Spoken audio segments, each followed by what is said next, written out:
arreglarlas de la otra manera. Espérate un rato. Porque yo lo que quiero es que después ustedes se sienten por grupos de trabajo de los centros educativos que seleccionaron. ¿Estamos claros? Hasta ahora yo digo hasta ahora porque eso es lo que yo tengo escrito ahí que me dieron cuando yo me fui. Hay 7 grupos, buenos días, 7 grupos que yo tengo de personas que están trabajando en un centro educativo, no trabajando, sino viendo, examinando un centro educativo determinado, ¿no es cierto?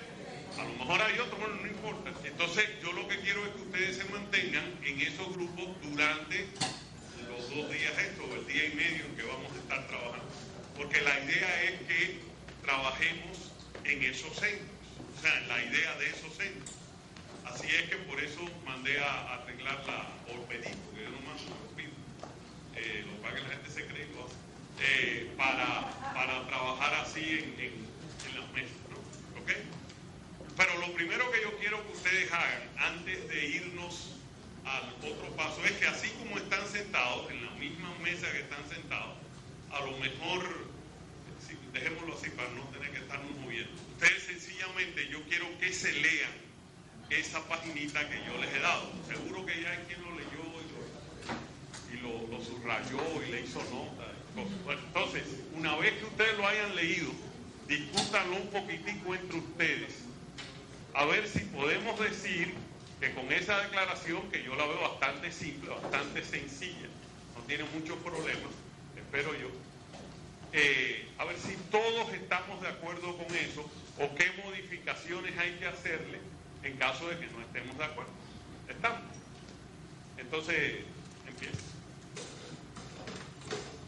Yo pienso que mientras nosotros no transformemos esa cultura de que realmente los profesores entiendan que se puede hacer reforma sin recursos, que se puede trabajar en el aula, porque aún dentro de la misma escuela usted encuentra un profesor, 2 profesores que hacen el trabajo y hay un grupo que no lo hace, pero nunca esos profesores se reúnen para compartir, ni siquiera para que un profesor explique cómo él enseña un tema determinado. Entonces yo pienso que el esfuerzo debe hacerse en ese sentido y hay que valorar el esfuerzo, por ejemplo, que se hizo con Plan Decenal, pero también valorar el asunto de las politiquerías en las escuelas. O sea, yo creo que es un mal endémico que si nosotros no logramos extirparlo, no podremos, ninguna reforma podría caminar. Bueno, yo me identifico con el contenido de esta hoja. Estoy totalmente de acuerdo y llamo la atención sobre los 2 últimos párrafos porque me parece que tiene la llave de parte de la problemática que se plantea en los 4 primeros párrafos. Porque aquí se está hablando en los 2 últimos párrafos de la modernización de la gestión. Ya aquí se plantea que la solución a los problemas de calidad educativa vienen como producto del auspiciamiento de la participación de la comunidad educativa. De ahí mi identificación con esto.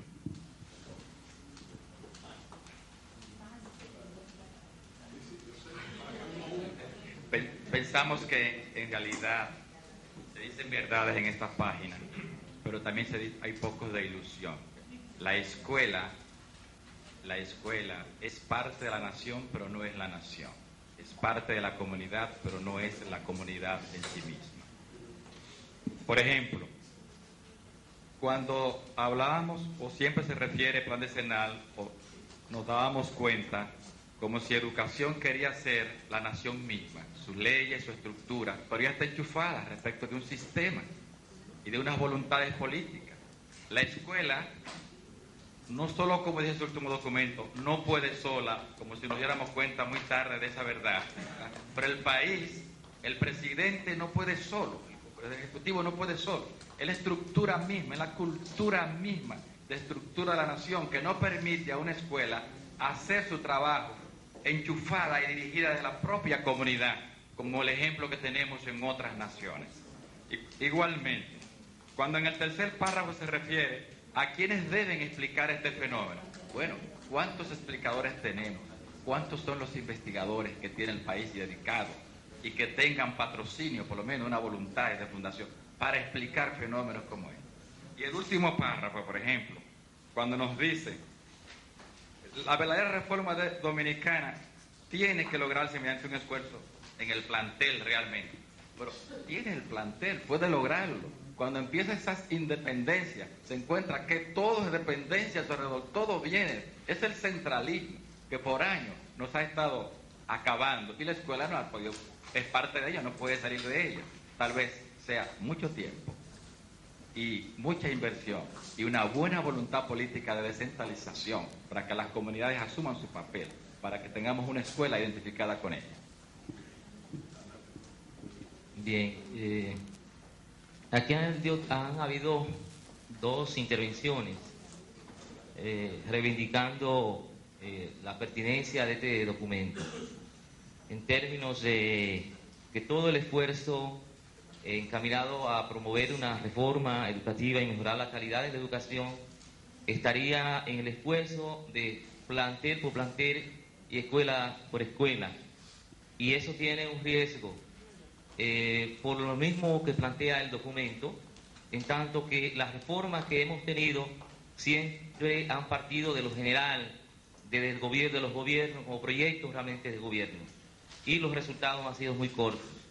Entonces yo concluyo y ahí puedo deducir de este planteamiento que podemos caer no sé si en el error de acentuar o poner los énfasis en polos opuestos.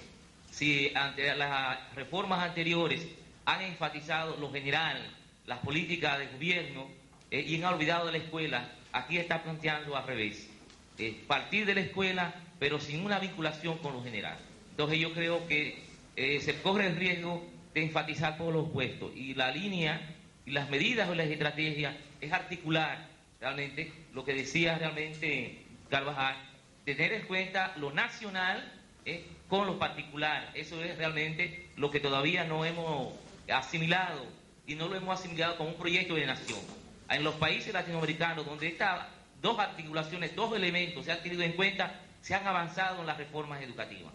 No es un problema de gobierno, no es un problema de Estado, es un problema de que hay que articular lo general, lo nacional, con la comunidad, con la escuela.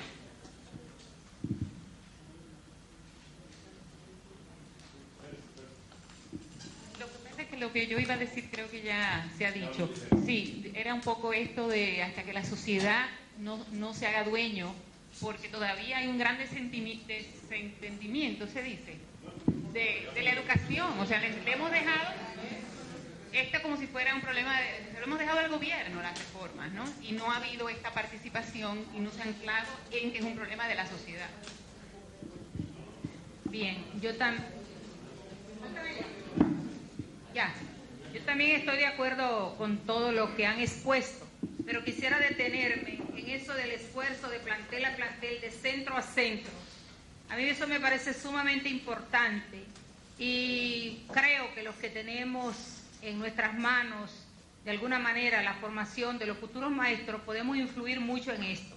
Si esperamos que se hagan reformas a nivel nacional, si se le echa la culpa al sistema, a la política, todo, es difícil un cambio rápido. En cambio, si se empieza a motivar desde la escuela, el plan decenal emanó una cantidad de documentos preciosos, pero están en la teoría, no se aplican en la escuela, materiales didácticos hermosos, teoría, todo, pero se quedó allí en los libros. Entonces, como que hay que aterrizar eso a la escuela y empezar la reforma desde la escuela, organizando la comunidad educativa en cada escuela. Y sobre todo, seguir a aquellos maestros con un acompañamiento para que lleven a la práctica aquello que están aprendiendo en las diversas instituciones donde están formando. Porque entonces hay una dicotomía. Adelantan el proceso de gestión nueva y siguen en su proceso arcaico en las escuelas. ¿Por qué? ¿Quién lo supervisa? ¿Quién lo sigue? Entonces, un problema también de responsabilidad de los formadores de esos maestros. Por aquí, ¿me oye? Sí, realmente el documento es muy claro en los enunciados, pero nosotros nos preguntamos si bien es cierto que todas las reformas en las que hemos incurrido han partido desde el centro de la administración educativa, es decir, cuando me refiero a centro no me refiero al centro escolar, sino a la cúspide del Ministerio Educativo, y que se ha dejado de lado lo que es la localidad, lo que es lo local. Yo llamo la atención sobre este asunto de hacer los esfuerzos de que las reformas se logren plantel a plantel, centro a centro. ¿Cómo vamos a lograr esto? Si realmente la participación de la comunidad educativa, aunque está contemplada en nuestra legislatura, está contemplada en la ley de educación y hay ordenanzas varias sobre esta problemática, la participación es manipulada realmente. La participación se queda en una caricatura porque falta elevar el compromiso de los actores fundamentales de la educación. Y a eso yo le agrego también otra problemática, y es la división que tiene la educación dominicana entre pública y privada. Cuando la mayoría de poder, cuando hablo de poder, hablo de los sectores de toma de decisiones, no se han preocupado definitivamente por el deterioro de la educación pública, porque entienden que la educación privada resuelve los problemas particulares e individuales de ese sector de poder. Entonces hay que llamar la atención y buscar forma. El plan decenal fue un gran motivador del consenso, un gran motivador de la participación. Entonces nosotros debemos buscar forma de generar esa opinión para desde ahí poder comenzar a plantear lo que son los cambios que demanda la educación de estos tiempos. Sí, yo. Bien, insistiendo un poco en lo mismo, pero quizás no con las mismas palabras. Yo estaba un poquito revisando la experiencia de lo que ha sido la calidad en el sector empresarial. Y entonces me vino a la mente una entrevista que le hicieron, que apareció en Harvard Business Review en el 92, a Joseph Juran, uno de los gurúes de la calidad en el área administrativa. Y le preguntaban a Joseph Juran que por qué, si él y el doctor Deming eran norteamericanos, ¿por qué los sistemas de calidad total no prosperaron en Estados Unidos, sino en Japón? Y la respuesta que él dio en aquel momento, y que aparece en ese volumen de Harvard Business Review, es que cuando ellos iban ellos en Estados Unidos, el doctor Deming y él, cuando iban a dar sus conferencias, sus seminarios, quienes asistían eran los ingenieros de calidad, los mandos medios de las empresas, nunca iban los jefes. Y entonces dice él que en Japón, por el contrario, cuando ellos iban a dar los seminarios, él y el doctor Deming, e iban a dar las charlas, quienes asistían a las charlas eran los llamados CEO, o sea, los jefes de las compañías, quienes tenían el poder de decisión de hacer las transformaciones al interior de las organizaciones. Entonces, las escuelas nuestras son organizaciones exactamente iguales en términos conceptuales que las empresas, no en términos de los objetivos y de los fines, pero sí en términos conceptuales de lo que es una organización.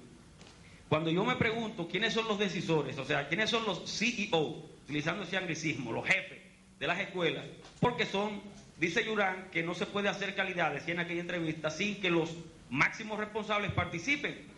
Entonces yo digo, bueno, si es escuela por escuela, yo creo que el concepto de que hay que hacerla en la escuela, yo estoy de acuerdo con eso. Ahora, si es escuela con escuela, ¿quiénes son los decisores allí? Bueno, pensando entonces en esta clase, la comunidad. Ahora, ¿quiénes son la comunidad? Quizás los mayores responsables allí son los papás. Pero ¿qué pasa? ¿Cómo están estructurados los padres y cuál es el nivel educativo de los padres? Si los padres tienen un nivel educativo, a lo menos en la escuela que nosotros estamos estudiando, los profesores tienen bastante buen nivel educativo, de acuerdo a lo formal, ¿no? Licenciaturas, técnicos, etcétera. Pero, por ejemplo, aquí tengo yo una gráfica y los papás, los familiares que nosotros estudiamos por ahí en esa zona, más del 90% tiene de la media hacia abajo, es decir, que no son bachilleres. Entonces, si esos son los decisores y se supone que debe haber un nivel de formación, un nivel educativo para que los decisores puedan intentar elevar los niveles, a lo mejor pudiera haber una encrucijada ahí. ¿Quién va a ser el decisor que impulse escuela por escuela a los principios que planteó Juran en aquel artículo, los cambios hacia la calidad en las escuelas nuestras?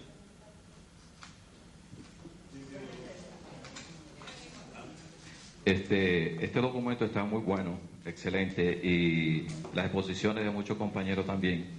Pero yo quería también llamar la atención la parte de los grandes recursos económicos que se han invertido en estos procesos.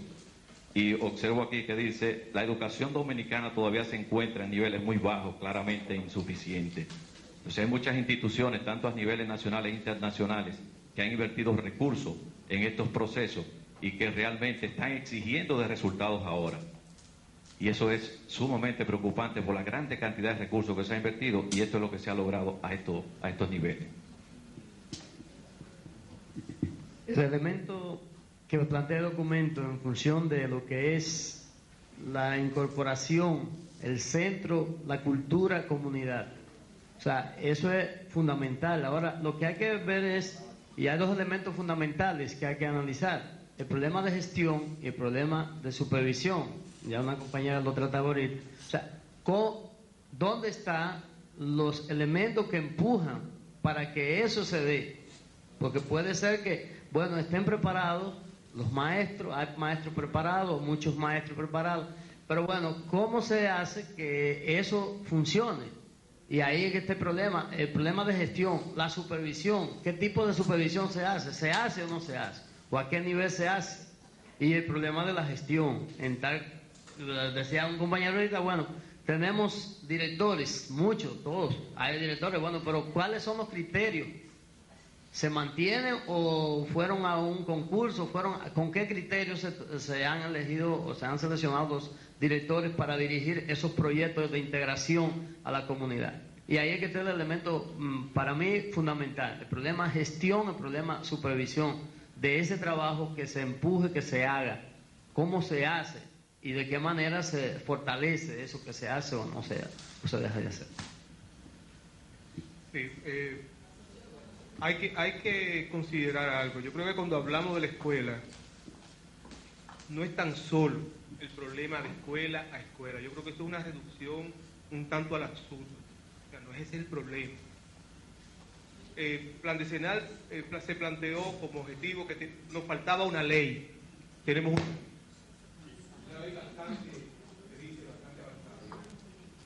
Que la escuela necesitaba, bueno, el maestro había que titular.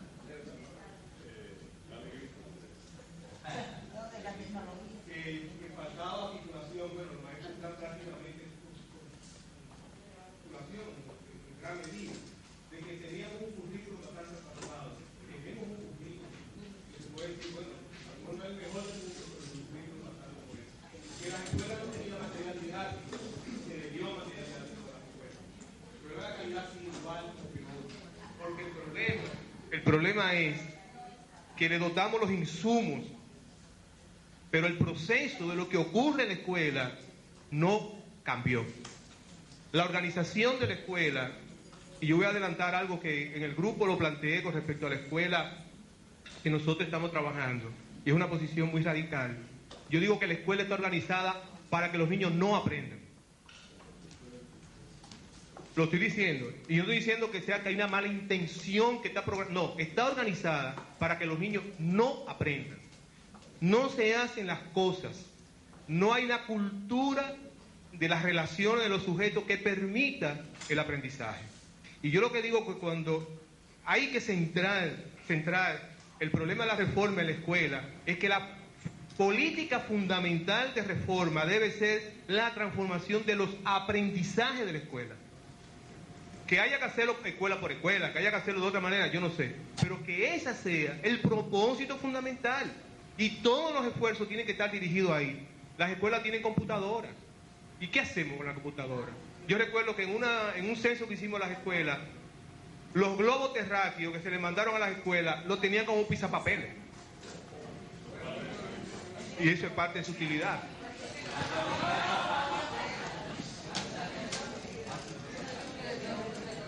Sí, pero hay un montón de gente que te llevaron. Hay muchas de las ideas que dicen aquí que no son viables, me parece, pero no voy a discutirlas.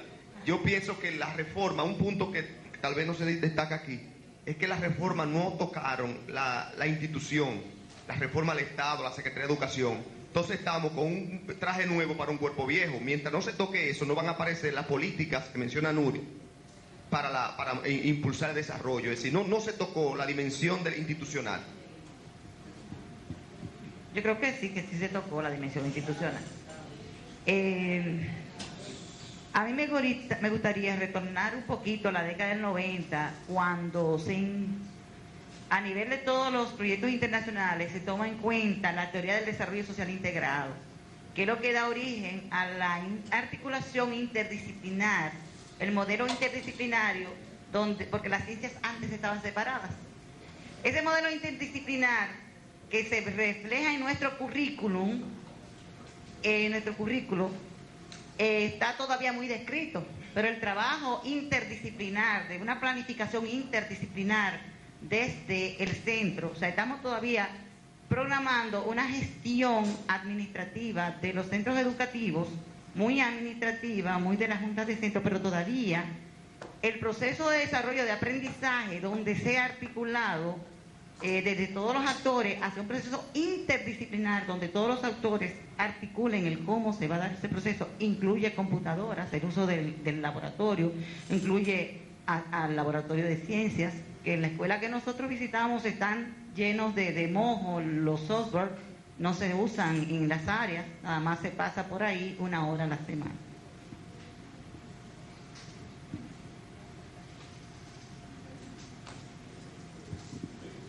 Yo creo que el problema de la reforma en la República Dominicana es un problema eminentemente político y que fundamentalmente está en juego la delegación de poder.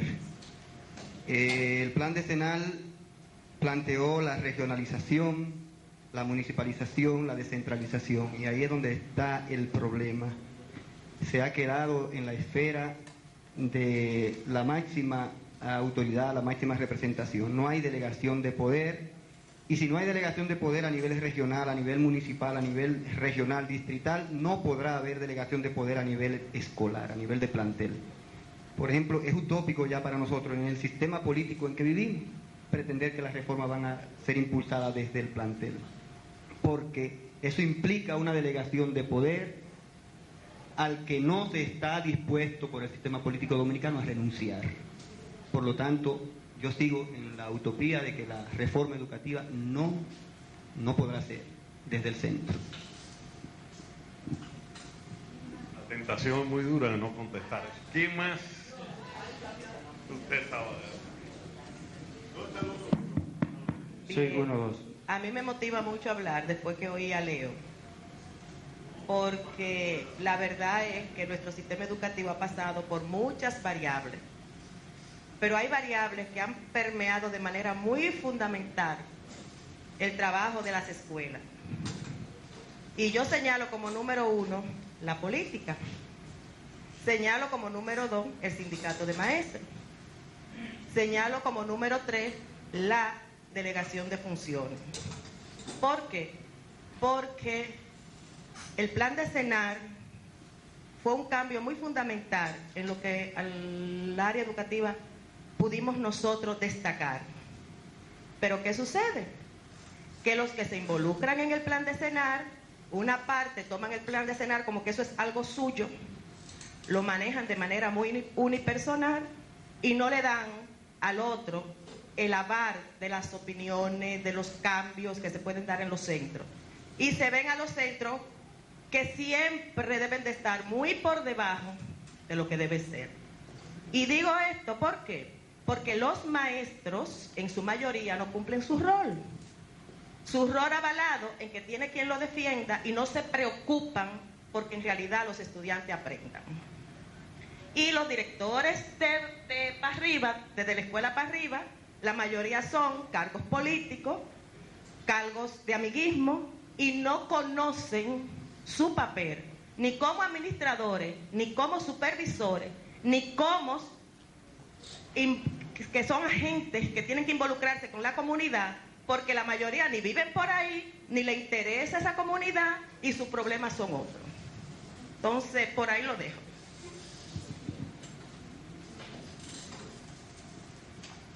Sí. Con la reforma. Bueno, se han dicho muchas cosas que no quiero decir. ¿Se oye? Así. Entonces, hay que decir que no ha habido evaluación de esas reformas. O sea, se han hecho evaluaciones muy someras, evaluación a medio término, que no podemos decir que fue una evaluación científica con todos los criterios objetivos para poder hacerlo. Después se hizo otra evaluación muy rápida, sí, con entrevistas, pero no ha habido una evaluación ni a medio ni a final de lo que ha sido el plan decenal. No hubo ni ha habido seguimiento de lo que el plan decenal planteó, porque tampoco cuando se habló del plan decenal se creó una estructura para darle seguimiento. Se habló de la descentralización, que lo dijeron allá atrás, de las juntas, pero no hay muchas cosas en lo que es la organización escolar, normativa, por ejemplo, para la estructuración de un centro escolar, no hay una normativa. Cada centro tiene, o cada escuela dice, bueno, yo tengo el director, el subdirector, el administrativo, pero no hay desde la sede. Dice, un centro tiene que estar estructurado así, con tantos, dependiendo las diferentes... Hay una orden departamental que establece las categorías de los centros, pero no hay los criterios para hacer la estructuración de un centro. ¿Cómo es la cantidad de personal que debe tener? Existe, pero eso hay que revisarlo. Pero, por ejemplo, no hay tampoco los criterios para crear un distrito educativo. Y aquí todo el mundo pide, allá en la Secretaría ahora mismo hay 35 solicitudes para crear distritos educativos nuevos. Hay 100, hay 35 solicitudes más. Y todos quieren, y usted sabe, fue la última, 25 centros educativos para crear un distrito. 25 centros pueden significar 15 planteles nada más. Entonces, ¿cuáles son los criterios? No existen esos criterios. Entonces, hay otra cosa que tiene que ver con la reforma, y también lo que dijo Sandra, es un compromiso de la sociedad. O sea, la sociedad tiene que involucrarse, pero se necesita compromiso, se necesita responsabilidad, se necesita apropiación y las motivaciones para poder motivar esto. ¿Cuáles podrían ser? Económicos, solidaridad, no sé, a eso hay que ponerse a reflexionar. Sí, yo pienso que han salido aquí elementos de descentralización, participación, pero yo quiero traer a la reflexión la parte de lo que yo creo que es una variable muy seria en esta complicación, en este problema, que es el elemento de la cultura. Si vemos problemas, hablamos de concesión política, intervención y todo eso, si no tenemos realmente una cultura de responsabilidad individual y social, resulta difícil hablar de una transformación, porque la transformación tiene que empezar por un pensamiento, por una actitud. Entonces, yo creo que realmente nuestra escuela dominicana es una verdadera anarquía organizada, porque tiene para mí un concepto de un individualismo arraigado, en donde a la persona desde pequeñito tomamos el niño en maternal para enseñarle la titulación, que tiene que alcanzar un título y conseguir un trabajo, pero no le vamos enseñando a convivir en responsabilidad social, en donde él tiene que sentirse compromisario con el entorno y por lo tanto luego él no es corresponsable de lo que pasa a su alrededor. Sí, yo pienso que a partir de todas las ideas y criterios que se han expuesto, creo que faltaría completar un poquito con que tendríamos que tomar en cuenta en el futuro la palabra proceso, continuidad y sostenibilidad de lo que se inicia a partir de las evaluaciones. Si tomamos en cuenta esto y dejamos y evitamos que los procesos sean menos transitorios, porque es que son muy rápidos, no se está dando como espacio a la asimilación, a la aplicación. Son procesos rápidos que lo llevan a la velocidad del rayo. Estamos como los fabricantes de tecnología. Yo creo que eso debemos tomar en cuenta en lo adelante.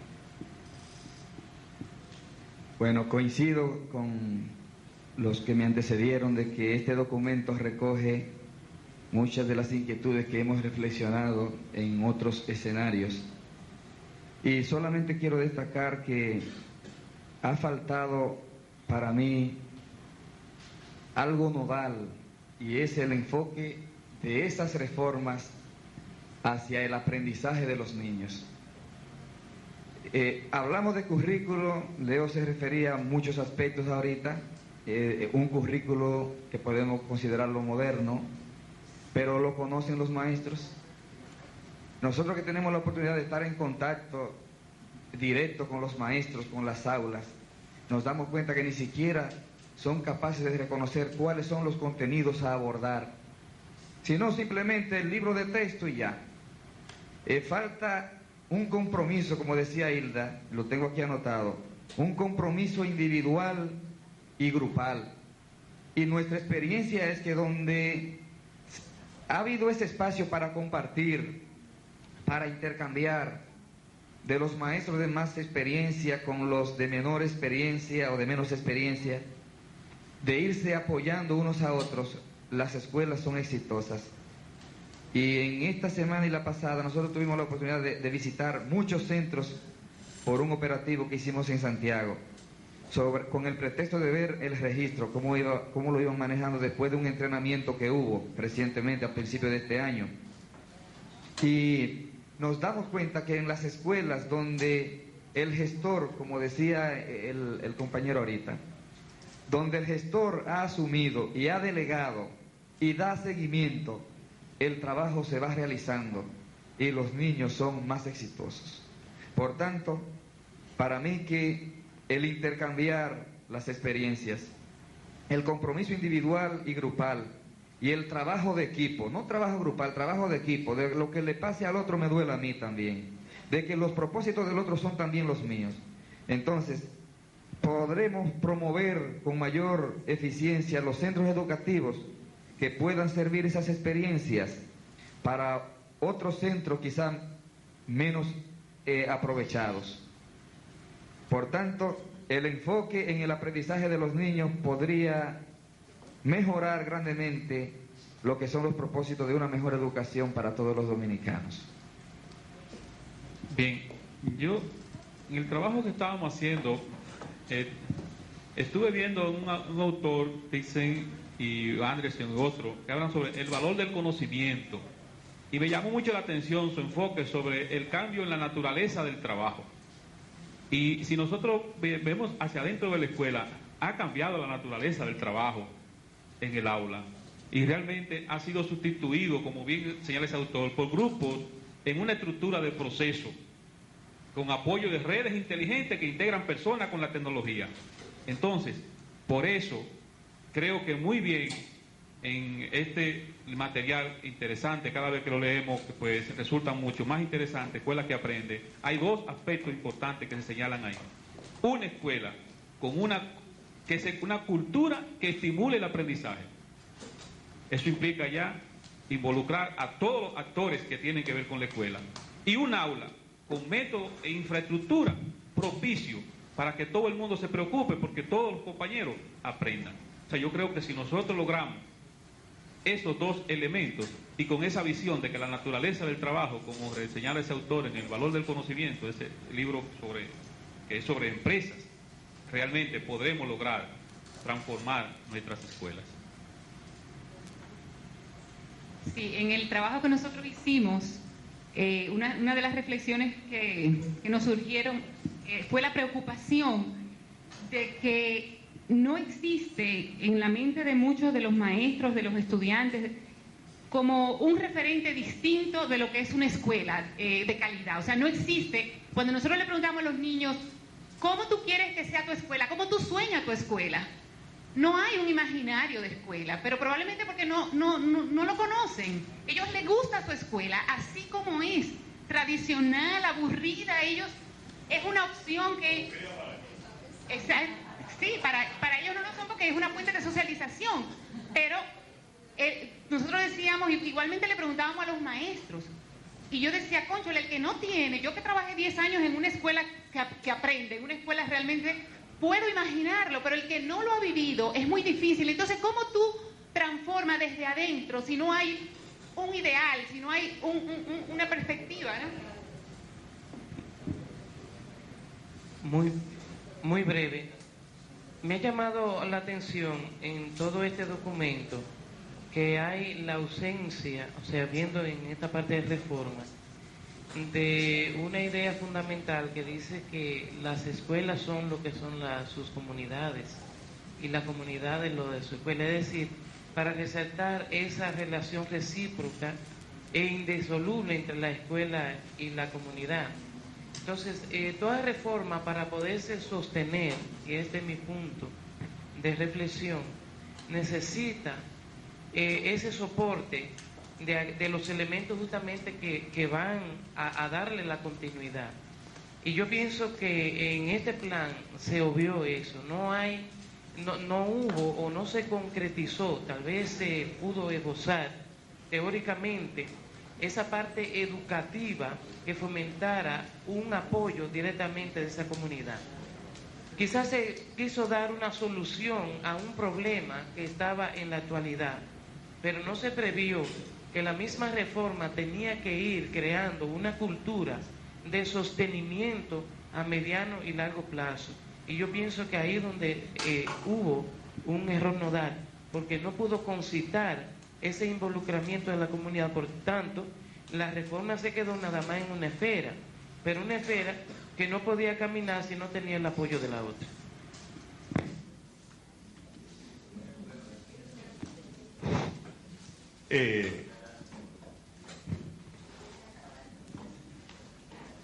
Breve. No, yo pienso que de todo lo que aquí se ha dicho, parecería que a la reforma educativa en nuestro país le hicieron falta 3 I's. Le hizo falta integralidad, le hizo falta intencionalidad y le hizo falta institucionalidad.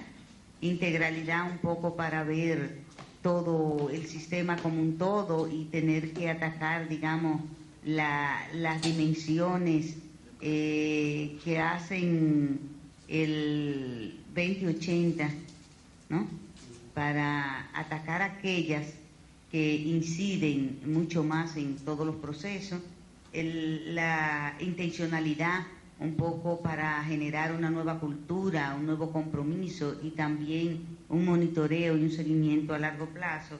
Y la institucionalidad para que no sea un asunto político de 4 años, sino que sea un plan con una visión a largo plazo.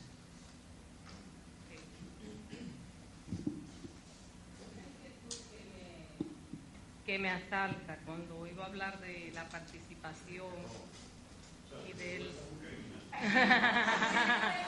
Ajá. Es en qué medida se toman en cuenta la cultura de las comunidades.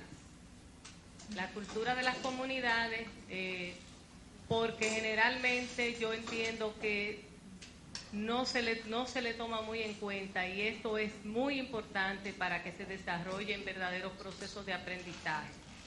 ¿En qué medida los códigos de la cultura dominante se le imponen a estas comunidades? Y creo que esto es una barrera fundamental a la hora de que se vaya a desarrollar el aprendizaje, porque pienso que lo que llevan los estudiantes a partir de su cultura, de la cultura de las comunidades, puede servir en gran medida de base para nosotros poder desarrollar el rendimiento en su máxima potencialidad en los educados.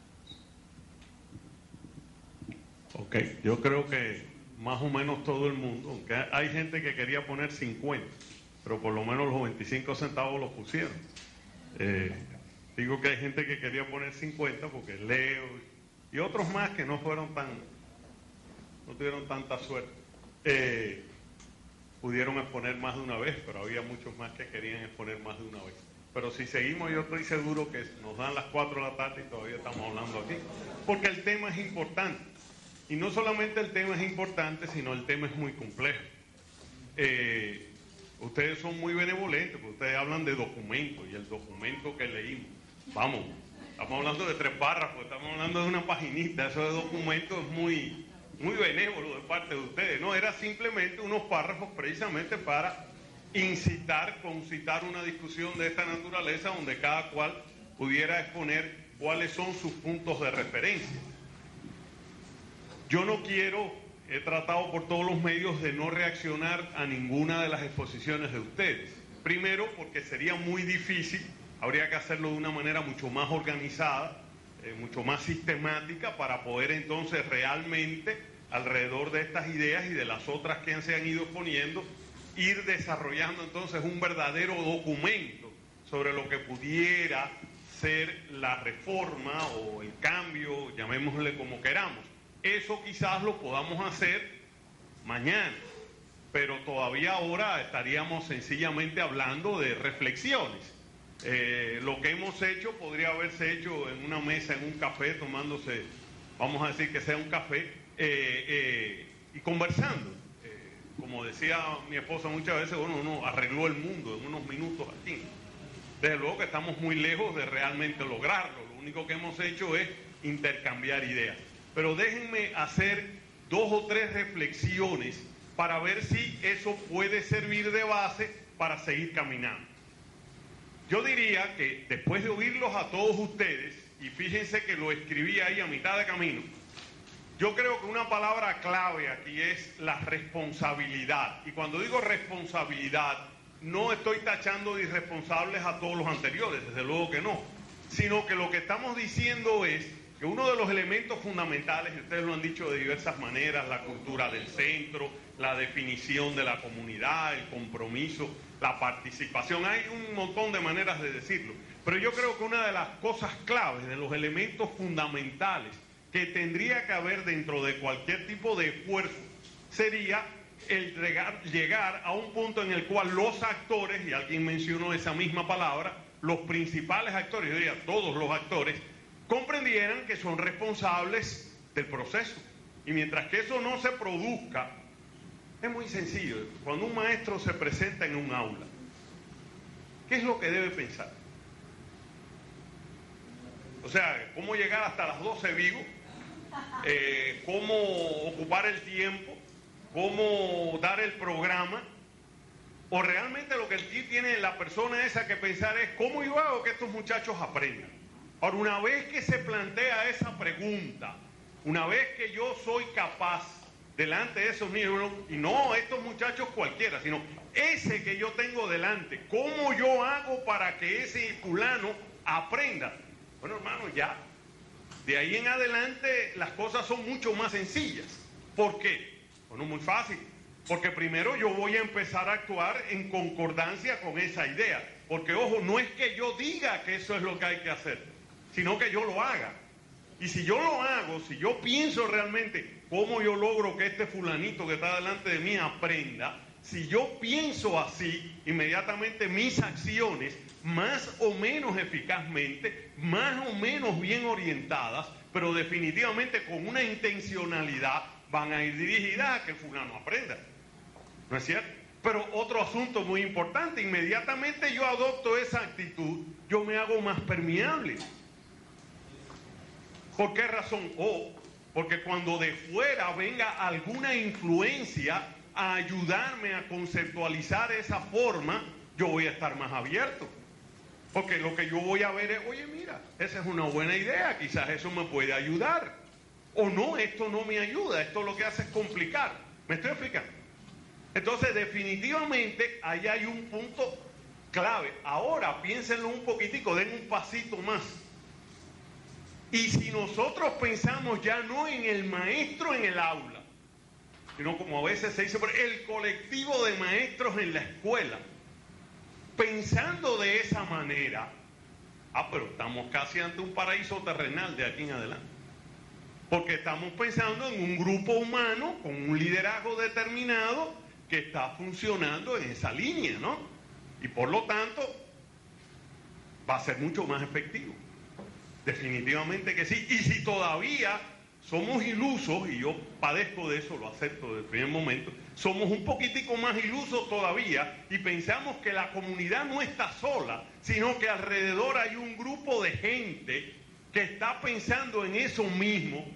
Caray, estamos casi en un mundo ideal, ¿no es cierto? Ahora, lo que yo quiero que ustedes se pregunten, y por lo menos entrar el gusanillo de la duda, ¿es eso posible? Mi problema de toda la vida es que yo siempre he pensado que sí, que es posible.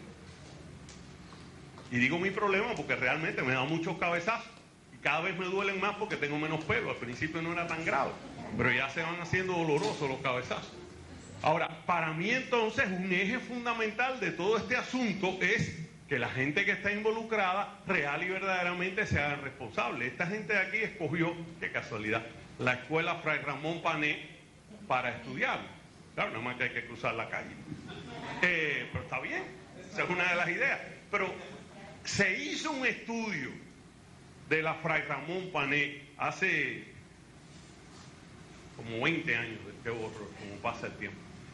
Y una de las cosas que después, cuando se evaluó el resultado del esfuerzo del instituto, ¿cuál era la variable fundamental más importante? Que se había insertado dentro del centro una dirección responsable. Había 2 personas, 3 personas que se habían metido dentro del centro y dijeron, no, esto hay que hacerlo funcionar. Y la escuela cualitativamente, no que lo hicieran, no me malinterpreten, no lo hicieron ellos 4 solos. Lejos de eso, había demasiado trabajo. Pero lograron que la gente se incorporara al esfuerzo. Nunca se me olvidará que Mulín San, la primera vez que llegó como directora del colegio, le tiraron 2 ladrillos al carro de ella. Le rompieron el parabrisas y le abollaron una puerta, porque la rechazaban. Y cuando se fue, le hicieron una fiesta de despedida. 2 años después.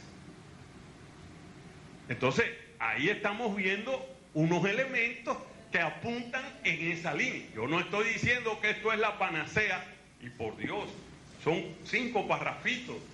Ahí obviamente no se hablaron de políticas nacionales, integrales. Hombre, claro que no, pero es una reflexión nada más, no es un plan, lejos de eso. Claro que hay que hacer eso, todavía más. Yo hoy, el material, yo creo que a ustedes se les envió por email, espero que lo hayan recibido.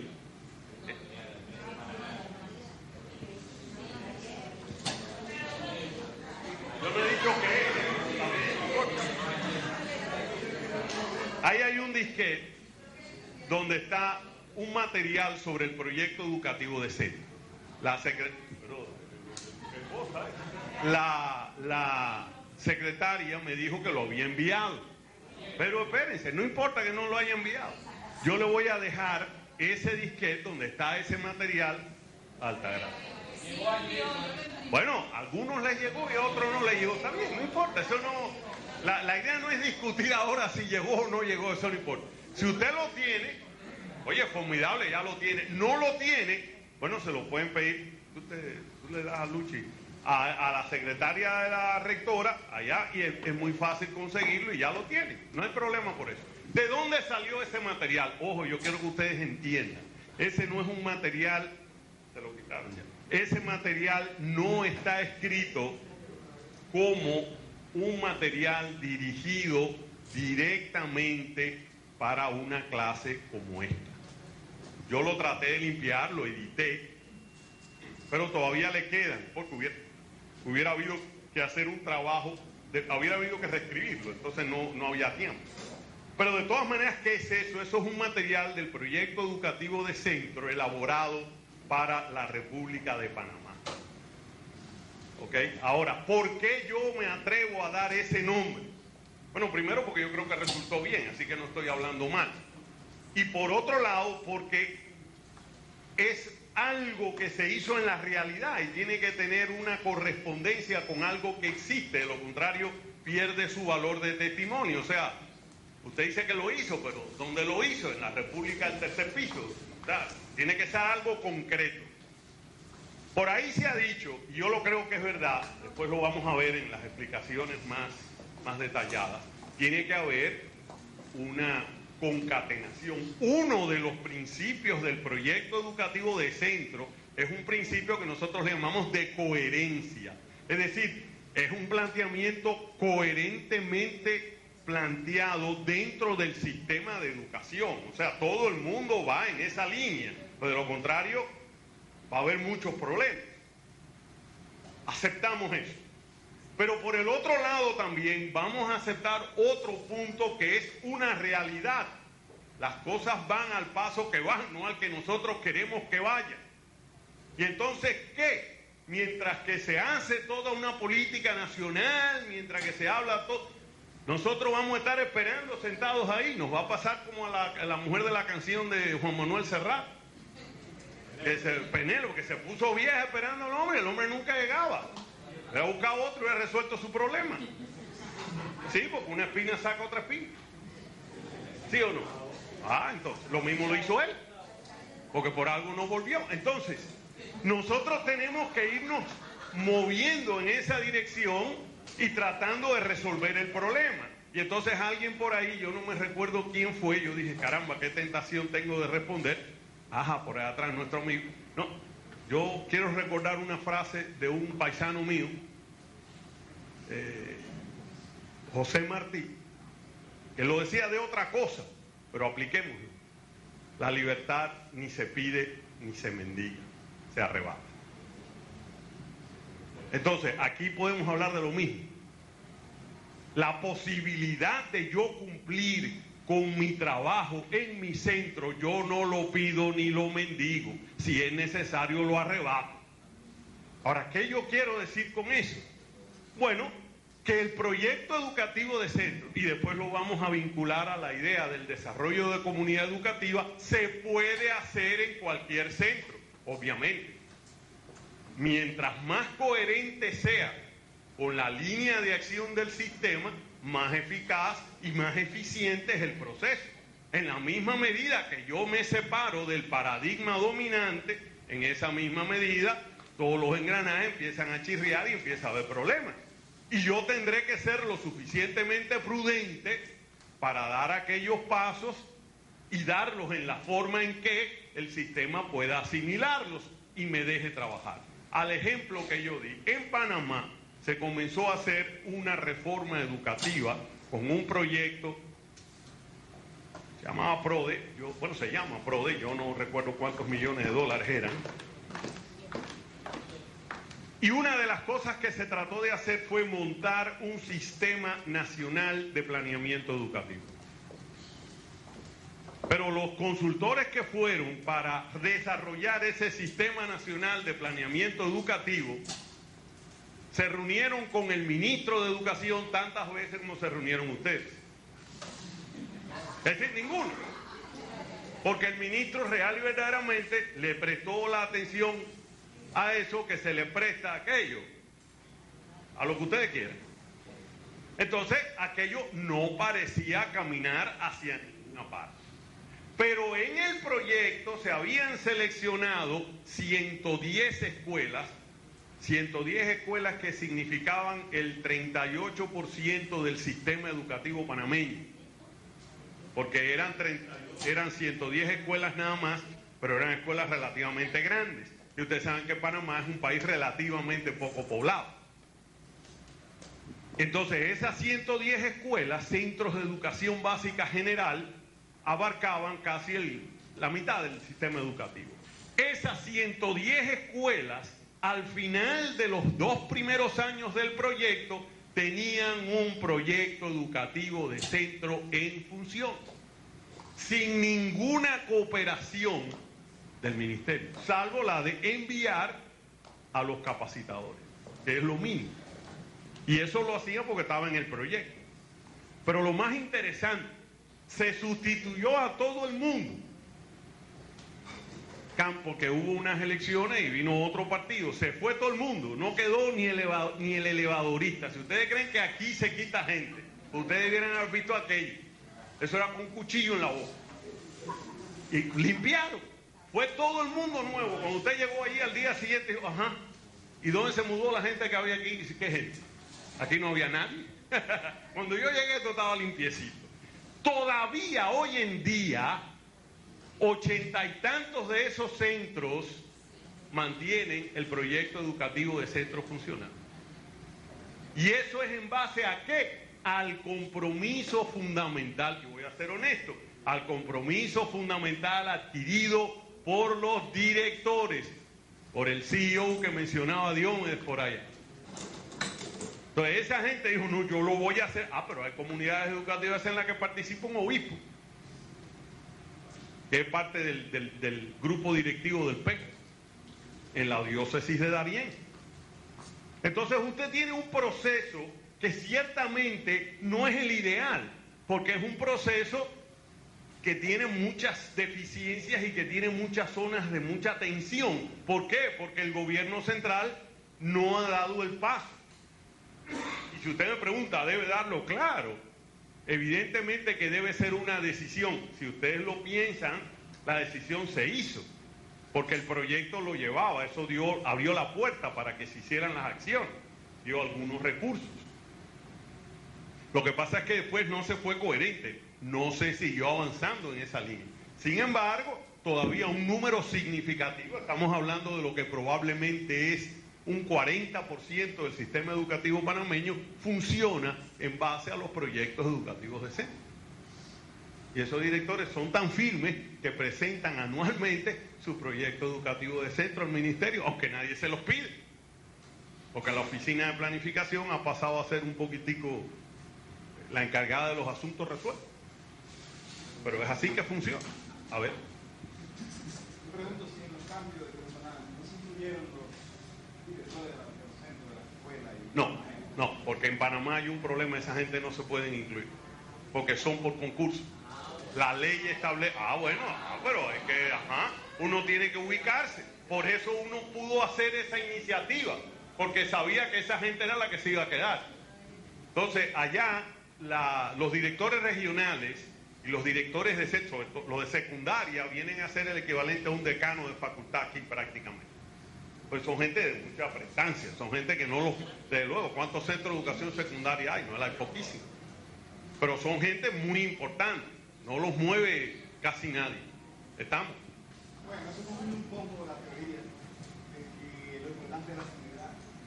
Claro. Aquella persona que está más arriba. Desde luego que uno tiene que ir entonces y moverse, ¿de acuerdo a qué? De acuerdo a la situación en la que está ubicado. Si yo sé que esta gente tiene un nivel de estabilidad que sobrepasa lo normal, bueno, pues esas son mi gente, esas son la gente que yo quiero cooptar, porque esos son los que nadie me va a quitar.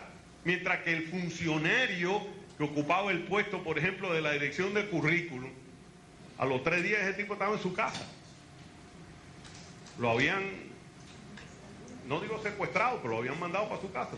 Y vino otra persona que no necesariamente compartía la misma, y en el mejor de los casos había que sentarse otra vez volvemos a empezar otra vez, y eso duró 1 año.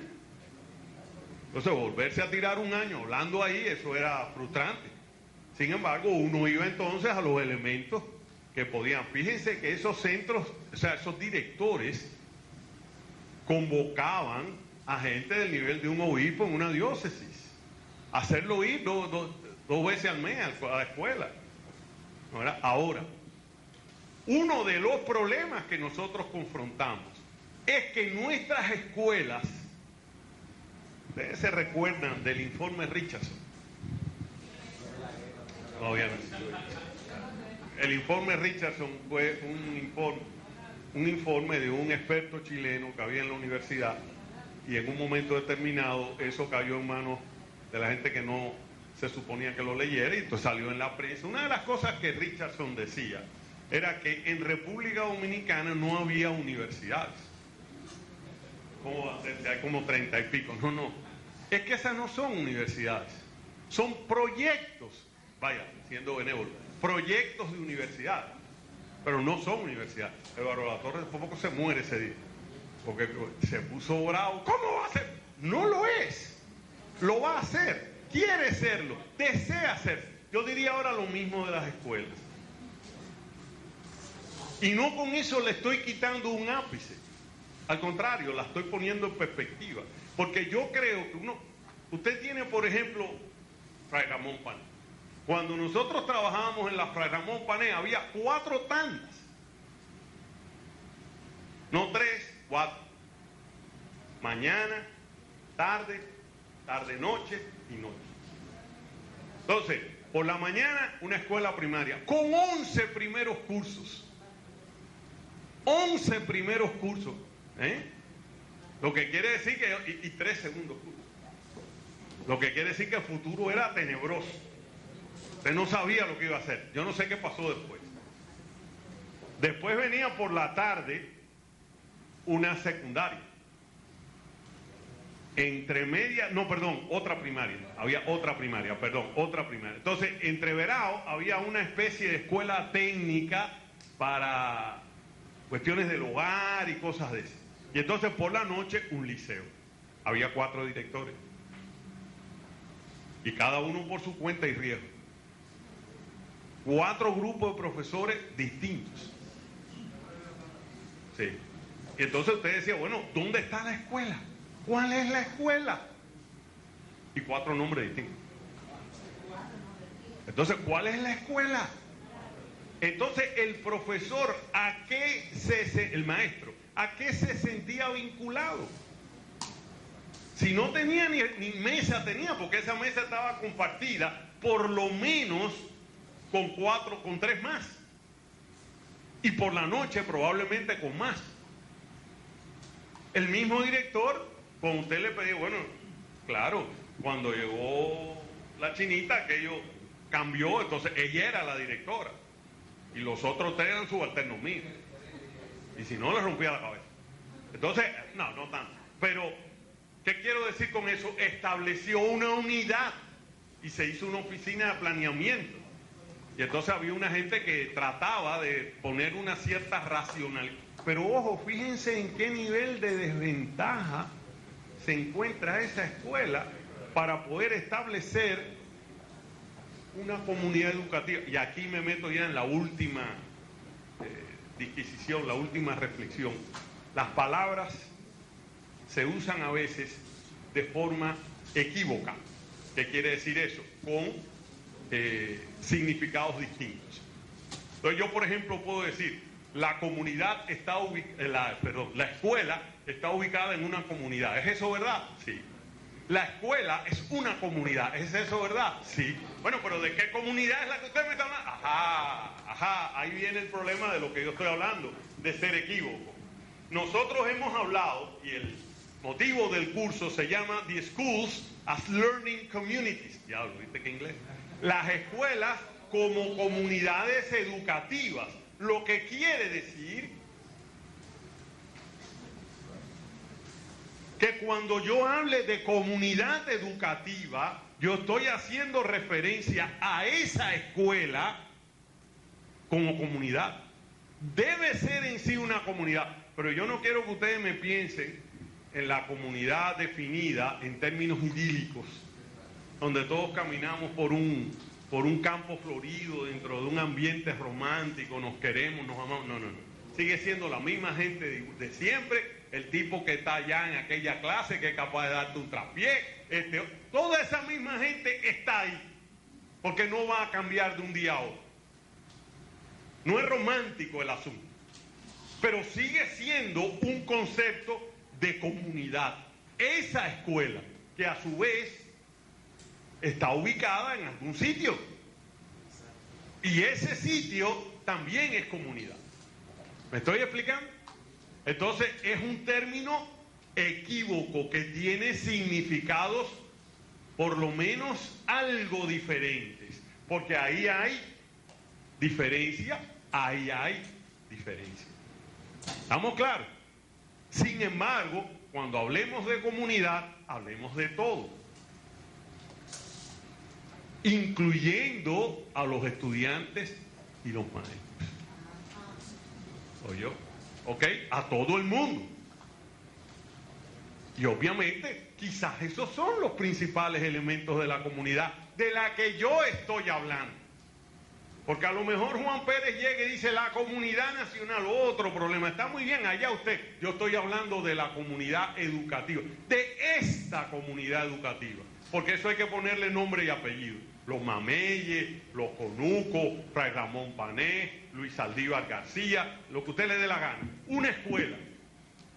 Y hay comunidades de esas que son extremadamente complicadas. Piénseme en la comunidad educativa alrededor del Colegio de La Salle. ¿Dónde está ubicada geográficamente? En el Distrito Nacional. Pero es una comunidad educativa porque esa gente tiene unidad, debe tener unidad de visión. Me da la gana de pensar que en un tiempo la tuvimos. Y entonces forma una comunidad, pero yo no la puedo tratar igual que la comunidad educativa de tal escuelita rural donde todo el mundo vive en el mismo sitio. Estamos hablando de cosas, no de cosas distintas, estamos hablando de dinámicas distintas en un ente que es el mismo, una comunidad. A ver, una... No era eso que me preocupaba en términos de que asumimos el nombre del concepto de comunidad. Y ya lo decía al final, entonces ya el poco de la finalidad, la unidad de propósito. Yo creo que aquí es un elemento que hay que tener en cuenta, porque un colegio, por ejemplo, el que mencionaba, desde su misma constitución hay toda la estructura orgánica para construir la unidad de propósito y la identidad de esa institución. Pero allí en las comunidades rurales, o sea, donde hay muchas dificultades, o en las zonas marginales, ¿cómo se percibe o cómo se asume una escuela comunidad en términos de unidad de propósito? O sea, hay conciencia que el director, los maestros, los padres y los alumnos tienen conciencia de la identidad de la escuela, que eso es una comunidad de propósito. Después vamos a hablar de eso, pero déjame adelantarte algo. En Panamá, y me refiero a una experiencia práctica, ojalá yo pudiera decir 10, 12, 15 países, pero estaría mintiendo. En Panamá la experiencia fue que las comunidades rurales más pobres eran las primeras en lograr ese resultado. Sí. Y esto yo lo digo porque en las investigaciones que en el trabajo que nos hemos involucrado, hemos visto que hay estructuras del Estado que quieren realmente contribuir a esa identidad, pero la comunidad misma no lo asume, no le siente. Hay dificultades para integrar la comunidad, el comité de mantenimiento. Pero hay dificultades para hacer determinadas cosas. Pero que ahí está el problema. Cuando llegamos a la comunidad, entre comillas, cuando llegamos a la escuela, le decimos, yo quiero que usted coopere conmigo. Y es todo lo contrario, yo quiero cooperar con usted. Pero claro, desde el momento que yo digo, usted tiene que meterse en el juego que yo he definido, la mitad de la gente dice, no me gusta. Entonces, el concepto de comunidad asociado con identidad hay que repensarlo. A ver. Yo creo que las escuelas, los centros no involucran más, en este caso a los padres y madres, porque a veces queremos que ellos sean los que se ajusten a mis necesidades y que asistan incluso a las reuniones a la hora y el día que a mí me conviene. Y creo que ese es un punto fundamental para que los padres no acudan y apoyen más de cerca a la escuela. Cuando nosotros nos ajustamos a la realidad de ellos, que a veces se pasa el día entero trabajando y eso, entonces ubícale la hora, ubiquemos juntos la hora y el día que más nos convenga, y entonces ellos van a acudir, porque nosotros veníamos hablando en el camino, Sor Petrona y yo, sobre eso, que cuando usted crea las condiciones y los espacios de que ellos puedan opinar, de que ellos también puedan participar en todos los procesos, no solamente cuando a mí se me presenta una necesidad. Entonces los padres acuden y a veces se preocupan hasta más que uno mismo como director. De hecho hay, vamos a decir así, una controversia, por llamarle de alguna manera un debate, pero un debate amigable, no es que se estén tirando los trastes a la cabeza. En el mundo universitario americano de hoy en día, en términos de los modelos de dirección escolar. Porque nosotros hemos adoptado, si ustedes quieren, la figura de Platón, ¿no? La república de los filósofos, o si ustedes quieren, la república de los que saben, en este caso la escuela de los profesionales de la educación. ¿Quiénes mandan en la escuela? Los que saben de educación. Y si ustedes oyeron la manera de hablar de Diomedes, se inscribía directamente en eso. Bueno, pero ¿y los padres que son medio analfabetos? ¿Qué saben ellos? ¿Qué saben ellos? El que sé soy yo. Bueno, eso es una manera de mirar las cosas. Pero entonces viene la manera que presenta Catalino, ¿quién es el más preocupado? ¿O quién debiera ser el más preocupado? Entonces resulta que el padre. O cuando digo padre, madre, pónganle una arroba al final. Padra, diríamos. Bueno, no sé, algo así. ¿No verdad? Entonces, ahí hay todo un problema. Sí hago notar que cuando hablamos de el compromiso dentro de la empresa con la gestión de calidad total, no necesariamente estamos hablando del compromiso únicamente de los demás conocimientos técnicos del proceso. Estamos hablando de todo el mundo. Y no necesariamente el alto ejecutivo, que dicho sea de paso, el que toma las decisiones, es el que más sabe del proceso técnico. A él se le dice. Y entonces el tipo, más o menos por ahí que nos vamos. Si es una persona inteligente, dirá, dame tu opinión, déjame oír, cuchicheame al oído y vamos a ver. Y entonces después que oye 2 o 3, entonces toma su decisión. Pero a veces no. A veces se toman decisiones un tanto por ahí. Y bueno, por ahí vamos. Ok. No la puedo dejar sin hablar, hable. Hay un punto que tú señalabas en el escrito y que todavía no se ha tocado, y es la responsabilidad de los investigadores en todo este proceso de cambio del sistema educativo. A mí me gustaría que usted ampliara un poquito sobre eso. Pero yo quiero hacer eso en un edificio de 2 plantas. Primero vamos a hablar de la base y después hablamos de la explicación. Mi experiencia, a lo mejor totalmente equivocada, yo estoy dispuesto a aceptar que me critiquen y me digan que no, que estoy equivocado, y sobre todo si me lo demuestran se lo agradezco mucho. Yo pienso que muchas cosas se producen sin que las hayamos entendido a cabalidad, pero funciona. Los americanos tienen un dicho para eso: if it's not broken, don't fix it. Si no está roto, no me lo arregle, déjalo así, que está funcionando, no me lo venga a toquetear, déjalo solo. Bueno, aquí estamos hablando de algo parecido. Yo creo que sí, el proceso debe ser estudiado por el hombre, y eso era una alusión directa a quién, Leo. ¿A quién? A ustedes.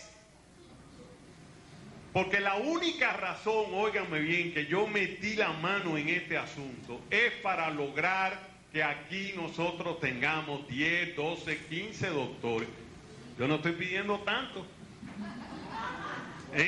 Pero que por lo menos haya 10, 12, 15 personas que en un momento determinado puedan desarrollar las líneas de investigación que el país necesita.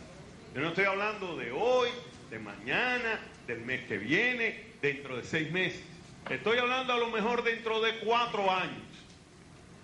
Pero que empiece a verse que ustedes son esos sociólogos, psicólogos, que están estudiando esa realidad para ponérmela en términos más sólidos.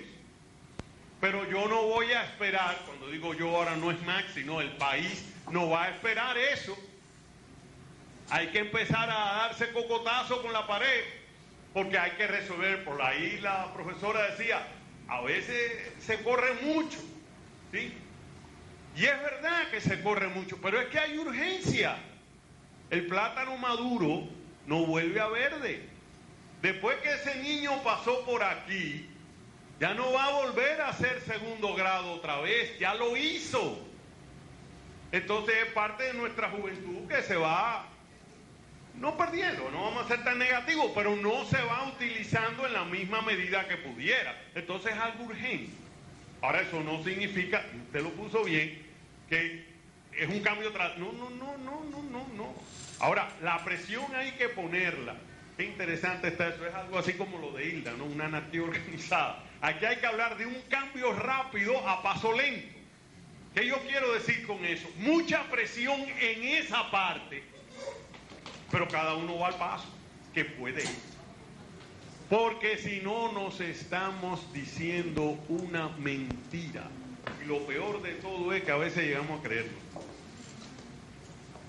Nosotros decimos, tenemos que sé yo cuántos miles de escuelas. Seguro. Yo no sé, quizás tengamos que sé yo cuántos miles de tantos. Y ojo, no estoy hablando del ministerio. No, sí, eso viene desde que yo me recuerde. O sea que eso no es nada nuevo. Ni lo importante aquí es echarle la culpa a nadie. Lo importante aquí es buscar la solución. Lo demás, yo recuerdo el primer libro que yo escribí, un colega mío que yo quiero mucho, habla hasta por los codos, igual que yo, Manolo Ortega, siempre decía, Max, ese libro está muy bueno, pero no me gusta. ¿Por qué? Porque tú estás maldiciendo la oscuridad, pero enséñame una vela. No me digas que me obligó a escribir una segunda parte. O sea, tú me estás diciendo lo que está mal, pero no, dime la forma de arreglarlo, que es lo que a mí me interesa, porque en última instancia que está mal yo lo sé.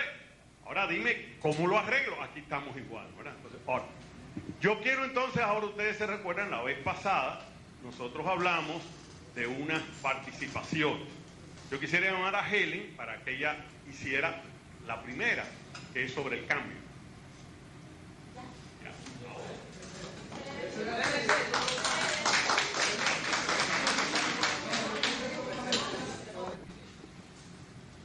Que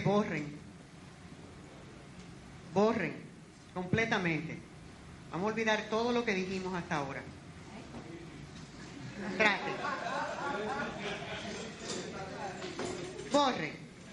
Traten de abrir su mente a algo diferente, porque eso es el cambio. Ese es el cambio. Entender el proceso del cambio, yo creo que es el eslabón o la pieza que ha hecho falta en toda esta conversación. Y yo me pongo en el primer puesto porque yo como educadora y como líder en educación siempre me ha gustado el cambio y siempre me he considerado una persona de innovaciones. Pero siempre me encontré con aquellas barreras y me preguntaba ¿por qué? Las ideas son buenas. Hay dinero. Hay apoyo de la administración casi siempre, vamos a decir que sí. ¿Por qué no se daban los cambios? ¿Por qué se estancaban? Entonces, un año, en el 1993, la institución para la cual yo trabajaba me envió fuera del país a tomar un taller que se llamaba Principals Training Center, que quiere decir el centro de entrenamiento de principals o directores de escuela. Y la primera sesión fue una sesión que se llamaba Cambio y Dinámica de Grupo.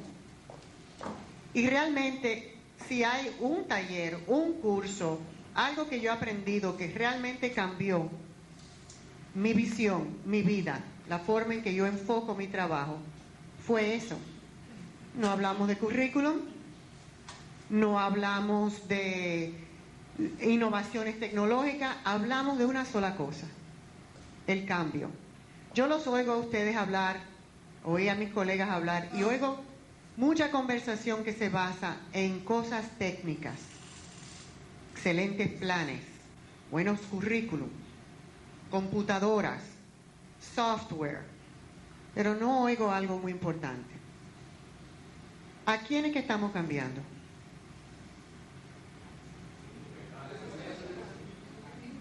¿Qué es lo que estamos cambiando? El currículum. Espérate. ¿Qué estamos cambiando realmente? Pónganse a pensar. Recuérdense que les pedí que borraran. Ustedes todos, yo me incluyo, estamos muy metidos en papel, letra, lápiz, tinta, computadora. ¿Realmente qué o quién estamos cambiando? Mentalidades. ¿Qué contiene la mentalidad? ¿Qué contiene la actitud? Yo estoy buscando una palabra. Bingo. Una persona, el ser humano. Entonces quiero que partan desde ese punto. Vamos a hablar del aspecto humano, que creo que hemos hablado en detalle de todo, menos de ese componente que es crítico, que es el ser humano. Entonces, tengo que confesarles algo. Si encuentran esta presentación ligeramente psicodélica, es porque mi hija de 14 años plasmó mi texto en PowerPoint. Le permití porque es una experiencia de aprendizaje y de colaboración y de participación del estudiante. ¿Ustedes lo pueden ver? Sí. Comprender el proceso del cambio es crítico en asegurar que la comunidad educativa tenga éxito en la implementación de mejoramiento escolar. Este paso es intrínseco en todos los demás pasos. Entonces lo que yo voy a hablar es del proceso del cambio. El proceso del cambio. Quiero empezar, antes de pasar los slides, quiero empezar diciendo que el cambio no es fácil. Creo que en eso todos podemos estar de acuerdo, ¿sí o no? Bien. Encontré una entrevista con nuestro gurú del momento, que es Peter Senge, el autor de nuestro libro. Y quiero empezar con unos pequeños pensamientos de Peter Senge acerca de esto precisamente. Los voy a traducir en el momento, están en inglés. Y se los voy a tirar a ustedes simplemente para ver si podemos, lo que decimos los psicólogos, movilizar para licuar sus pensamientos y sus actitudes para reconstruir algo nuevo. O sea, voy a tirarle esto para que ustedes lo escuchen. No necesariamente quiero reacción. Si hay reacción, que sea dentro de sus mentes. Él dice, detrás de cada patrón de comportamiento hay una estructura sistémica, un conjunto de factores que aparentan ser no relacionados, pero que interactúan, aunque pueden estar vastamente separados en el tiempo y en el lugar, y aunque sus relaciones entre sí pueden ser difíciles de reconocer. 2. Pensamiento 2. Peter Senge dice, yo creo que un cambio profundo y real no puede ser impuesto. Tiene que ser alimentado.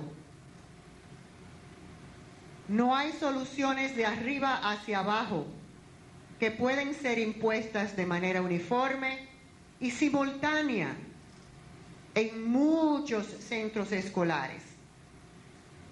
Debemos desatar las fuerzas de la innovación y la pasión de los individuos. Y soluciones de arriba hacia abajo no logran eso.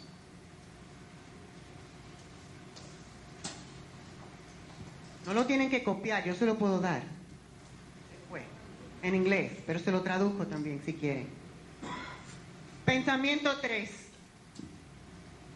¿Por qué la educación ocurre dentro de una institución monolítica, altamente politizada?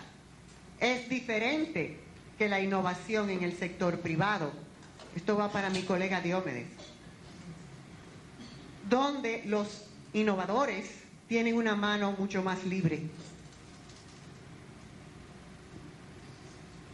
El mundo de negocios es una institución mucho menos politizada. Él sigue y dice, ¿qué detiene el cambio? Los hábitos nos amarran. Él dice que cómo pensamos, interactuamos, forma las estructuras subyacentes. Y estas estructuras sociales forman como nosotros interactuamos. Pero no estamos conscientes de esto día a día. A través del tiempo, las estructuras sociales se vuelven rígidas y se convierten en hábitos de pensamiento y cosas que tomamos como verdades. Y una vez se forman en hábitos rígidos, son prisiones. Él dice, la reflexión es necesaria. La mayoría de la gente en las organizaciones, y los maestros no son excepciones, están obsesionados con resolver problemas.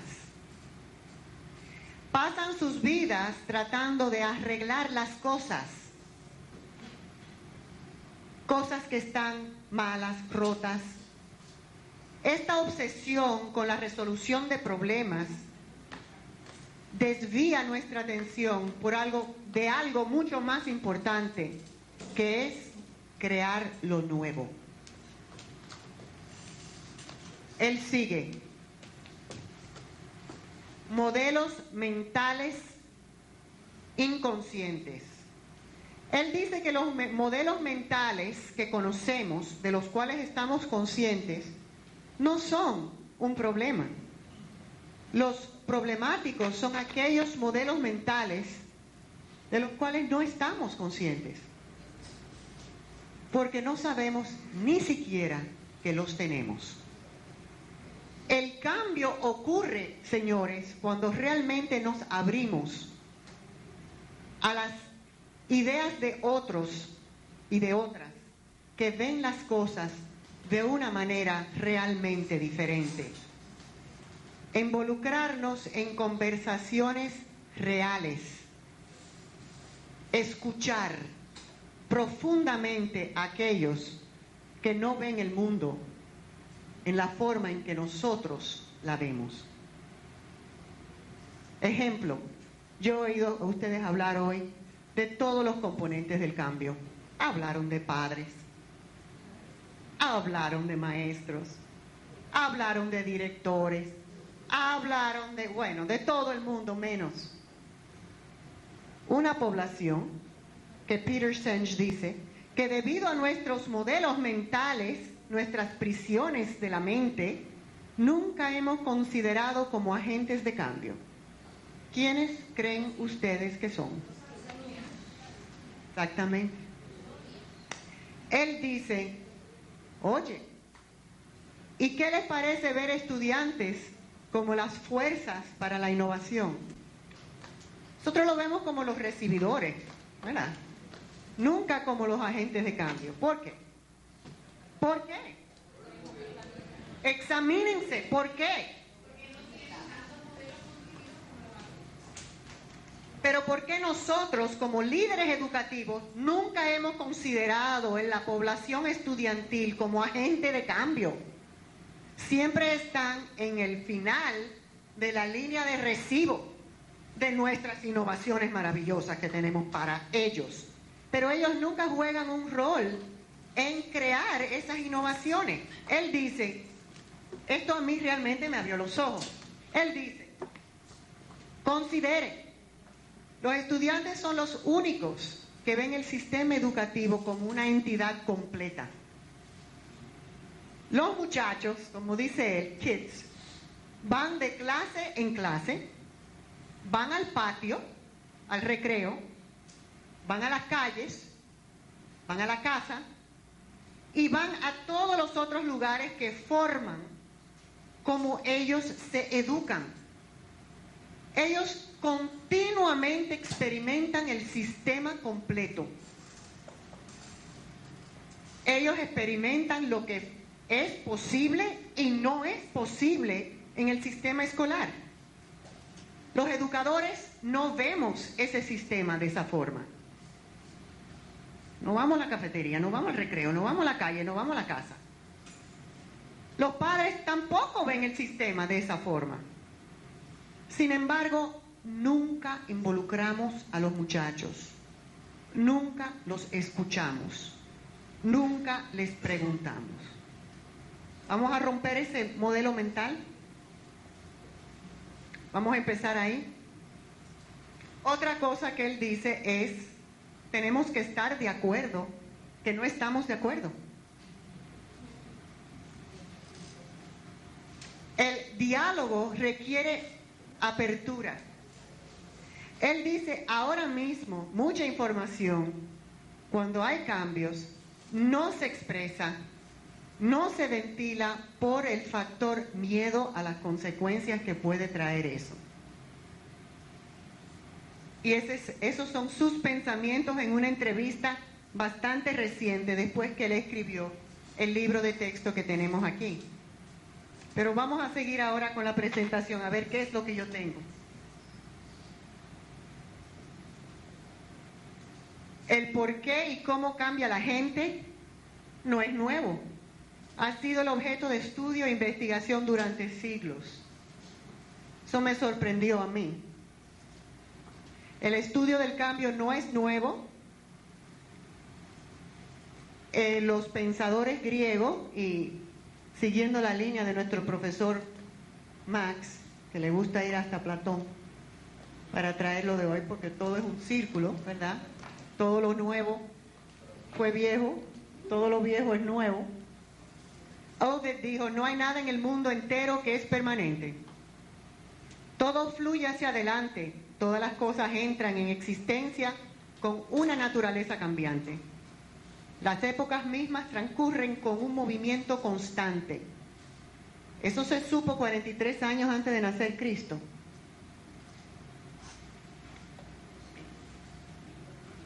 Solamente el cambio no cambia.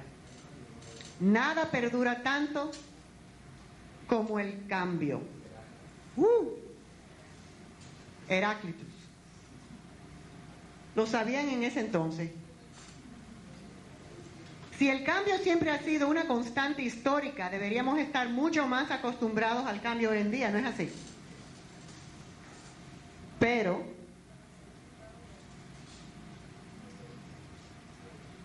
aunque todos podemos aceptar el concepto del cambio educativo como positivo y necesario para generar mayores oportunidades para los estudiantes, y en eso nos hemos pasado la mañana hablando, la realidad es que no nos sentimos cómodos con el cambio. Ese es el factor humano. Saber manejar el cambio es la clave para lograr el cambio. Propongo que no es el cambio en sí, sino el manejo inefectivo del proceso del cambio que crea estrés en nosotros cuando nos toca implementarlo. 14 años.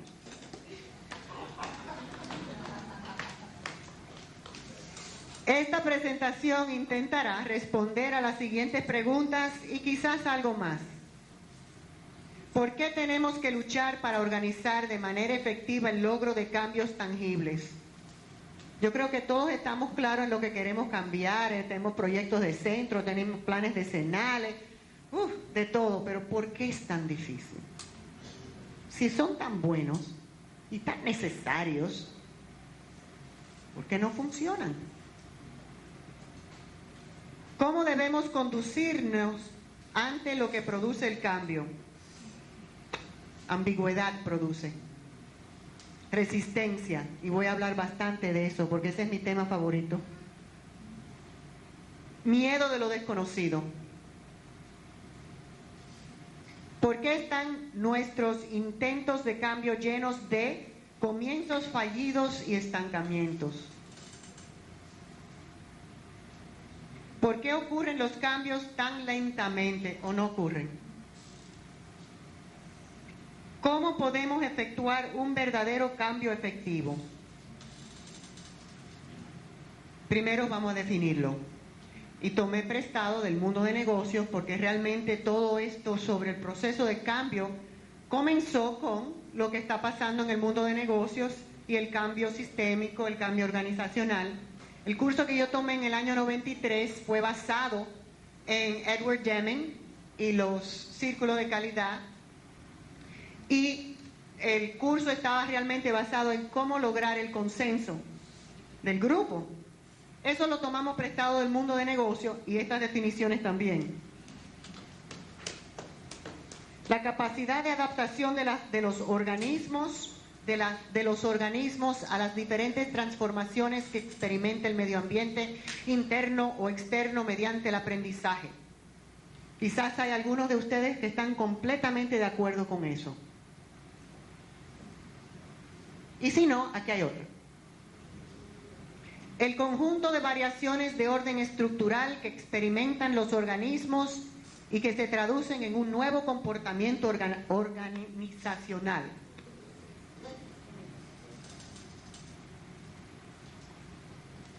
Eso viene de el señor Alonso Gimón, marco teórico de cambio organizacional. Pero ¿por qué el cambio en la educación? No somos un negocio, no somos Taco Bell. Algo que dijo Max, que yo también. 5 minutos, voy. Si está roto, muchos de nosotros educadores, si está roto, pero funciona. Yo oigo esto de los padres. Así me educaron a mí, ¿por qué cambiarlo? Ustedes dicen que está roto, pero si funciona, ¿por qué arreglarlo? Ese es un refrán rural norteamericano. If it's broke, but it works, why fix it?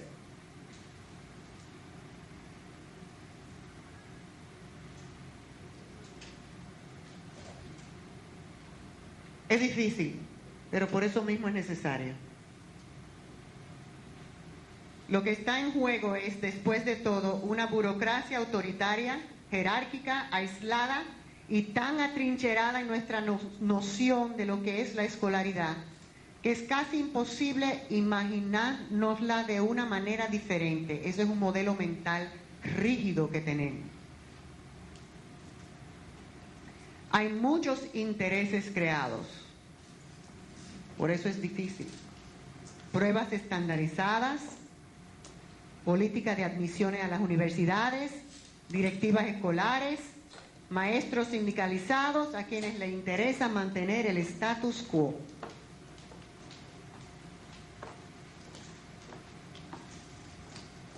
Las escuelas pueden ser el ejemplo más inexorable de una institución modelada sobre la base de la industria de producción en cadena.